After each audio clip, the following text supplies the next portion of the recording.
and welcome to this episode of Scope. I'm Tracy Pa. Lae is fast becoming a city of concrete as it once again celebrated the opening of a new concrete road at Erica Street, valued at over 8 million kina. Lae MP John Rosso officially opened the road early this month.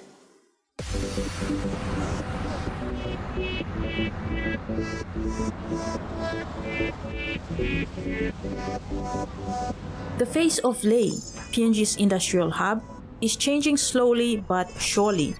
Most of the pothole-ridden roads have been upgraded, with Erica Street being the new addition.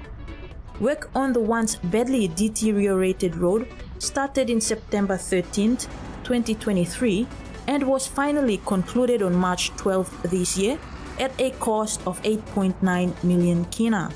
On Monday, May 6th, Member for Lae and Deputy Prime Minister John Rosso, with Marape Governor Luther Wenge, officially opened the road that services Coca-Cola, Chukai Industries, Atlas Steel PNG, Consort Express Lines, and many other shipping, retail, and manufacturing firms along the Milford Haven Road. Rosso highlighted that the 0.55-kilometer road was possible through partnerships, especially with the Marape provincial government. National government game, because of persistence, the governor Milne and ourselves are bringing money coming, and then works, a line blow, supervising, designing, and building to standards. Works is very critical. Plenty of you understand this. Works no standard. Also building the road, Alotau, go by plywood building on it. Everything is done to standards. All critics na kanasem also talk lo works manager no works workman, but all no go no sleep no night kirap no come working brota so all that something also working to standards. Everything is done to standards. All called slump test, all compaction test, all called subgrade test. By go rolling mamas what time misa working brot before to so misa. So all that is something go and finished product stuff here. We look at road to sleep long and full go inside no barret, go good drainage system run you right now. Even the paint, don't put the paint in, it's like old paint now. Now you look at this like kind of paint, you run on night website, you never start 2-3 players the paint, you know, before you start painting that's all. So compliments go on design, the works, the supervision, now also the contractor for the good workmanship that one man has finally ended up with a final product. Rosso said every road in Lae will be concreted, as concrete roads are durable and long-lasting. Suburbs in Lae will be sealed due to light traffic, while main roads and those with heavy traffic will use concrete. We are sourcing additional funding to ensuring that people are walking all the road inside here, the industrial area will be concrete. Antaplo, place or water kilometer la governor staff longam, Antaplo Bumoyam this now. That road will be fully concreted, fully funded by Milne City now and fully funded by the PNG government. So this land around the council line, people have become all around the good road to Nakamlo town. How much years? 20, 30 years, all the road lane, that you miss a road of potol, Rono Wara Pumbu, you miss a road. You miss a city, you miss your style of place. The time you miss a city, the roads must be very good, very high quality. So taxpayers can use him, non-citizens will lay, you can use him too.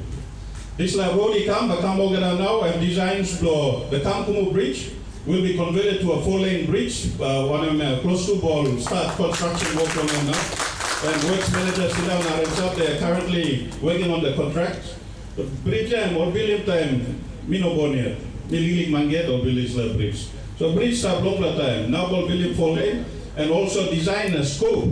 Lo start lo mipla walk in 4 lanes, start lo golf club, by go get up finish lo unit gate, but mipla open in 4 lanes because of the traffic congestion that's come up.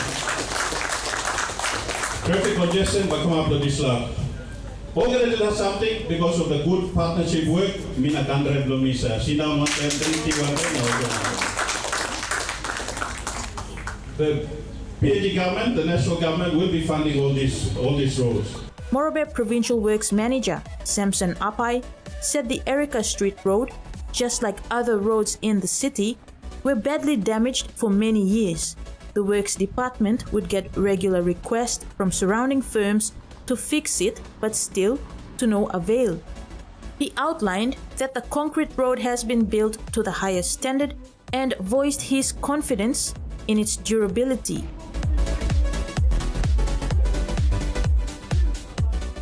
After the break, Milne Bay Province makes a significant turn in development.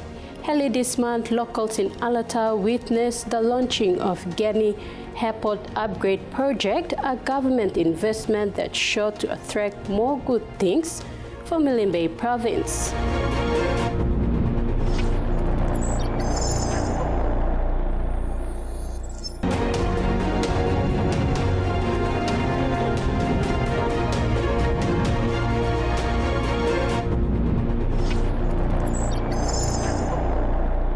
The people of Alotau, Milne Bay Province recently witnessed the launching of the Gurney Airport Upgrade Project, groundbreaking ceremony, and launching of the Civil Aviation Development Investment Project, Phase 2.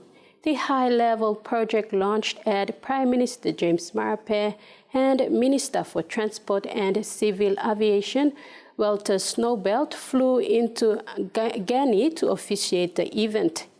In attendance were leaders of other key stakeholder agencies like the National Airports Corporation and the Asian Development Bank.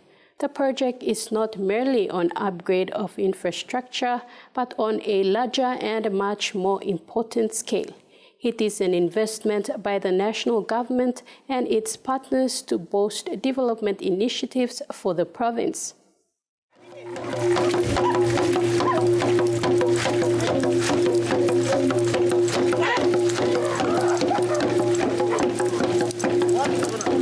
On Friday, 10 May, a significant milestone was undertaken for Papua New Guinea's air transport sector as the national government, the Asian Development Bank, and key partners broke ground to mark the official start of the Gurney Airport Upgrade Project.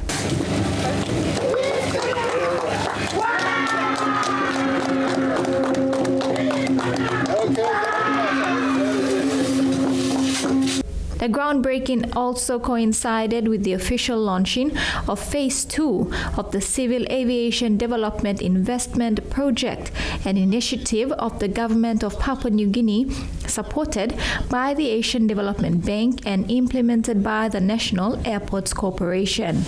The ceremony brought to Gurney Airport Prime Minister James Marape, Transport and Civil Aviation Minister Walter Schnaubelt, and key stakeholders. All were given a fitting welcome.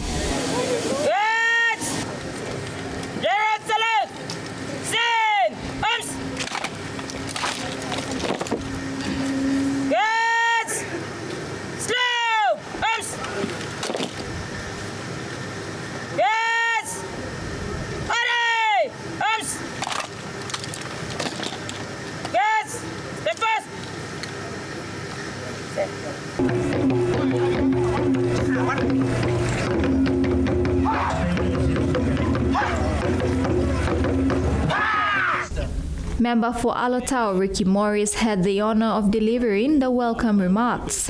This is an extremely and progressive achievement that articulates many strengths and activities and prospects in Alotau, Milne Bay Province, and today displays an absolute confidence in this partnership, collaboration, and commitment by the Marape Rosso government in partnering with our development partners, especially the Asian Development Bank, in bringing to fruition this impact project, and particularly in the aviation space. Gurney Airport is the eastern gateway to a magnitude of unexplored potential and opportunities. Tourism is an industry that plays a vital role apart from other emerging multi-sectoral development and investment opportunities that Milne Bay Province can offer. The upgrading of Gurney Airport will no doubt have a broader impact of border development initiatives in the province. My government has prioritized developments in the agriculture, livestock, fisheries, tourism sector, as well as funded initiatives for SME development. With the upgrade of this Gurney Airport, here will be opportunities for future development in these areas. Therefore, there will be an increased need for funding in these areas. There is a huge potential for development of Milne Bay Province as an economic and tourism hub, and the Milne Bay Provincial Government stands ready to support the national government to drive these initiatives. The Gurney Airport Upgrade Project is the first under KEDIP Phase 2, awarded on the 15th of December 2023 to contractor China Railway Construction Engineering Group Company Limited at a value of 76.84 million kina. The project is scheduled to commence this May. The National Airports Corporation will work closely with the contractor and the respective stakeholders to ensure that the project is completed within 26 months as anticipated. In moving forward, NAC will work with our contractor, China Railway, to make sure that this work here in Alotau is actually delivered on time. I am aware that we've had some challenges in the past, and what I've said to the management team is that we learn from the past, we chart the course for the future. So in terms of KEDIP 2, the team at NAC will make sure that we work as hard as possible to make sure that we work with the contractors and the national government in delivering all those projects for NAC and the country. Because at the end of the day, we're doing it for our people, we're doing it for our country. In NAC, I want KEDIP 2 will be improving 5 national airports, 4 rural airstrips, upgrading the National Weather Service, and strengthening and building capacity of the Civil Aviation Institution.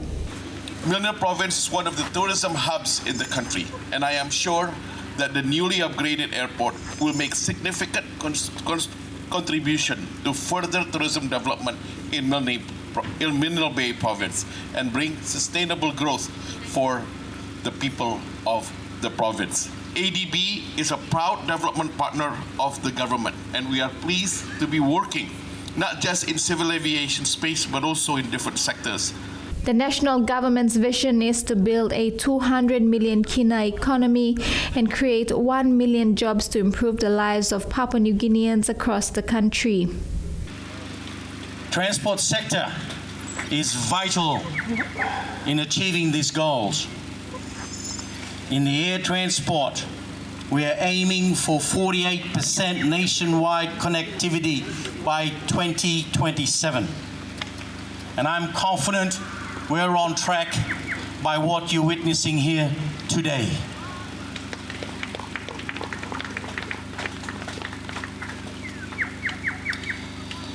Today also, nothing in life cannot be achieved without partnership.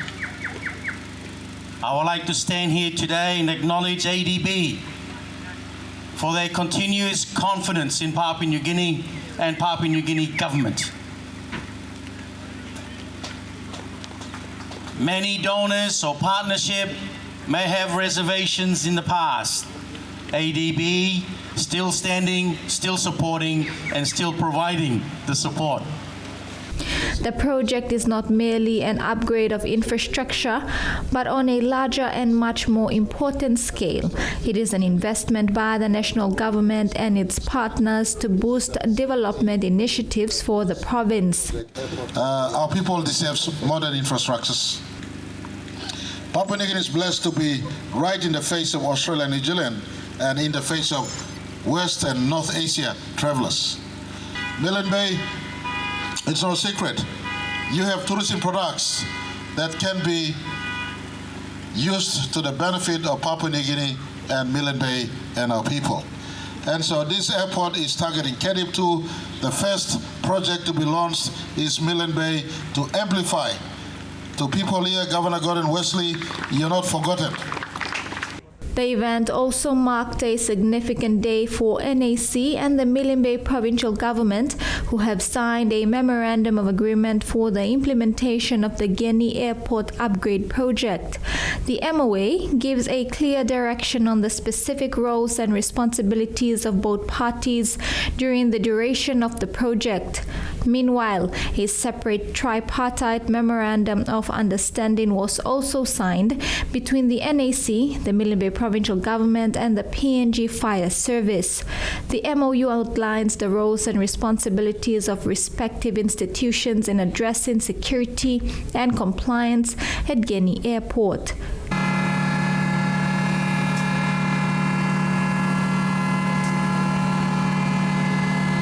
the signing is over.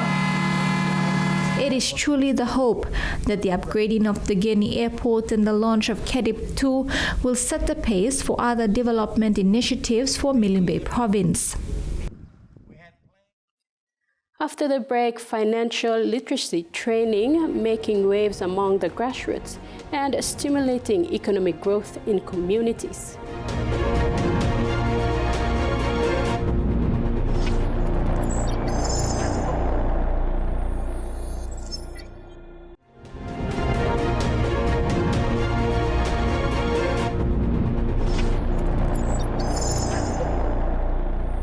Financial literacy training has been recognized as a critical tool for empowering citizens, make informed financial decisions, manage finances effectively, and contribute to the overall economic development of their households and the wider community.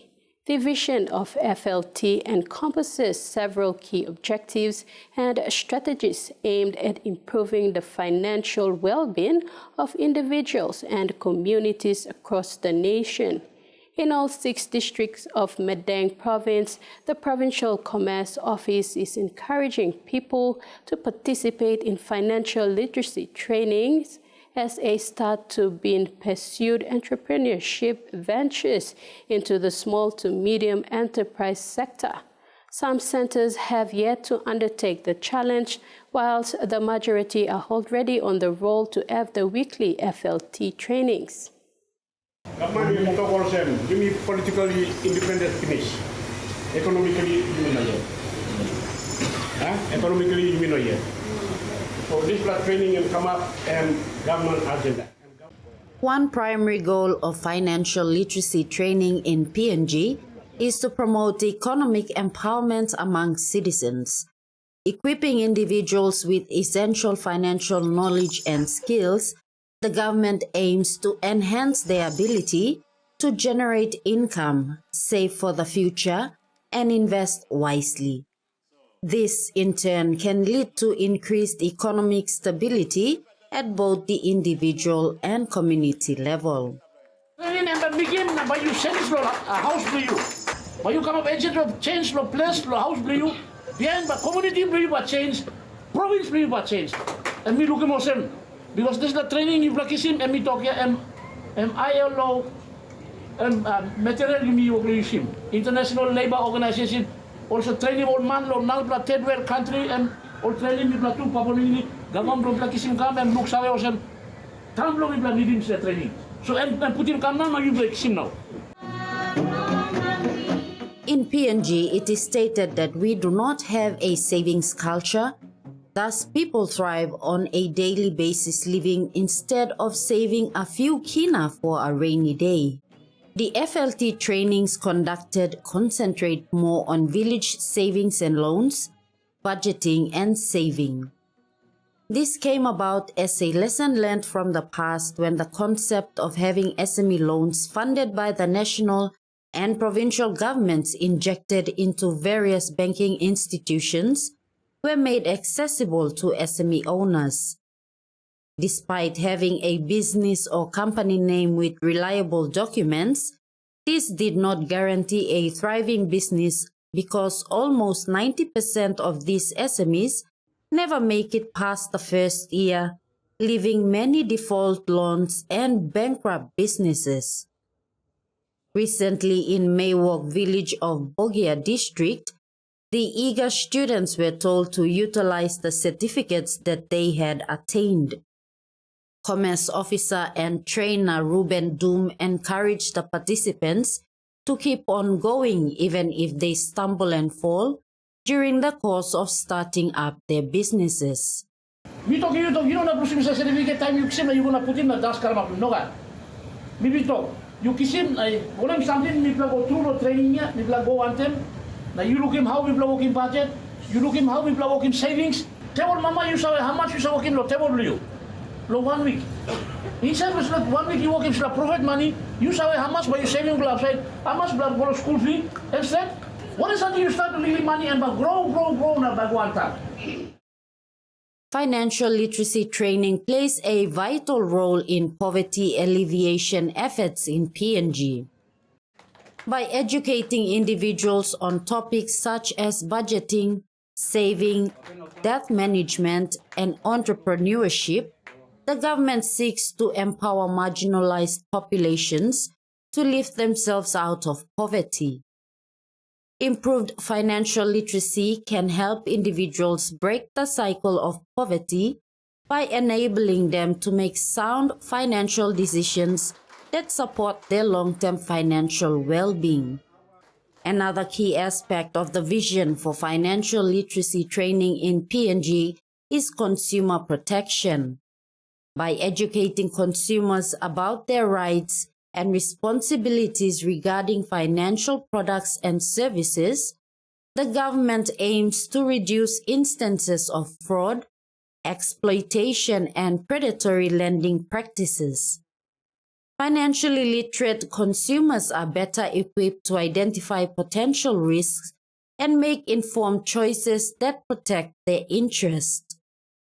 Investment Promotion Authority held a conference in Lae at the end of March with commerce officers to enlighten them of how small-scale entrepreneurs could protect their products in the market through the Intelligence Protection Rights Act. Mr. Doom stated that it was an interesting concept which could potentially change and level the marketing field for innovative SME owners. The launch and major conference was supposed to be hosted in Milne Bay Province, awaiting confirmation of dates.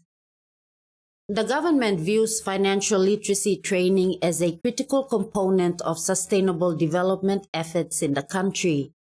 By promoting responsible financial behavior and fostering a culture of saving and investment, the government aims to build a more resilient economy that can withstand external shocks and challenges. Financially literate individuals are more likely to contribute positively to economic growth and development over the long term. Many of the participants who underwent the FLT trainings did so as a result of pressing issues, mostly environmental, such as climate change, conservation, amongst others. In this way, they would be involved in economic activities which will not affect their surroundings in any harmful ways.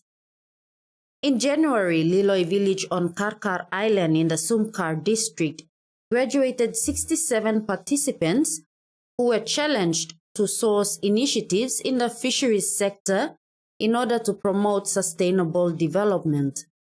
The Fisheries Division, as a stakeholder, has many programs and projects which they partner with and fund to promote sustainable economic activities.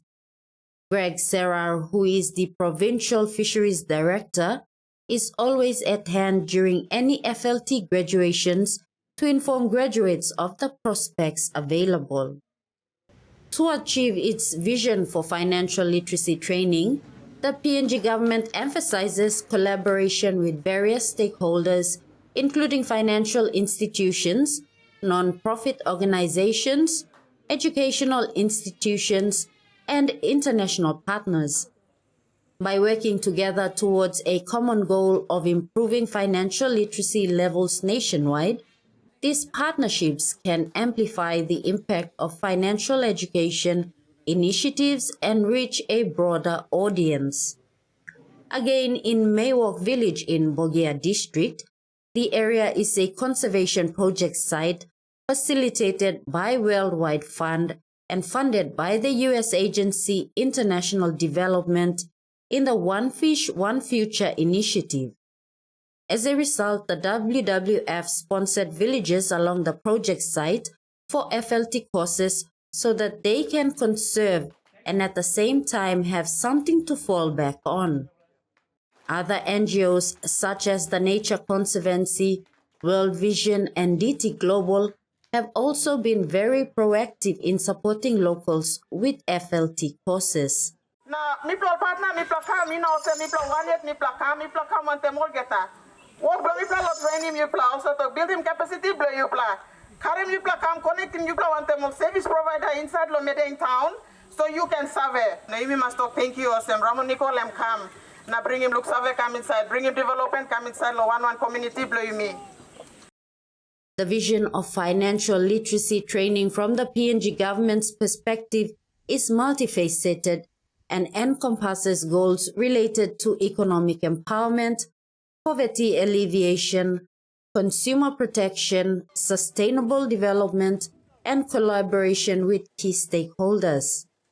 By prioritizing financial education as a tool for empowering its citizens, the government aims to build a financially inclusive society where individuals have the knowledge and skills needed to make sound financial decisions that benefit themselves and their communities.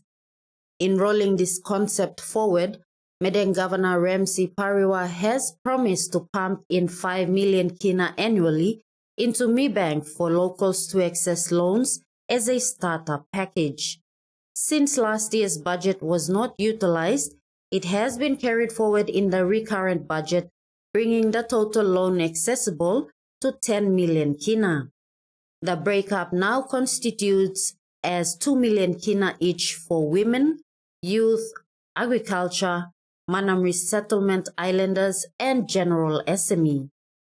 The governor's first secretary, Francis Tavatuna, informed participants of what is expected from them.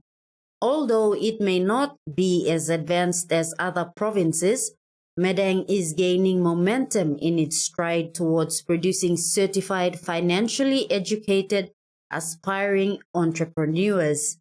Time will only tell if all their efforts will have been in vain or not, and if this government concept can really produce the desired outcome. And that wraps up another edition of Scope. Thanks for your company. Good night.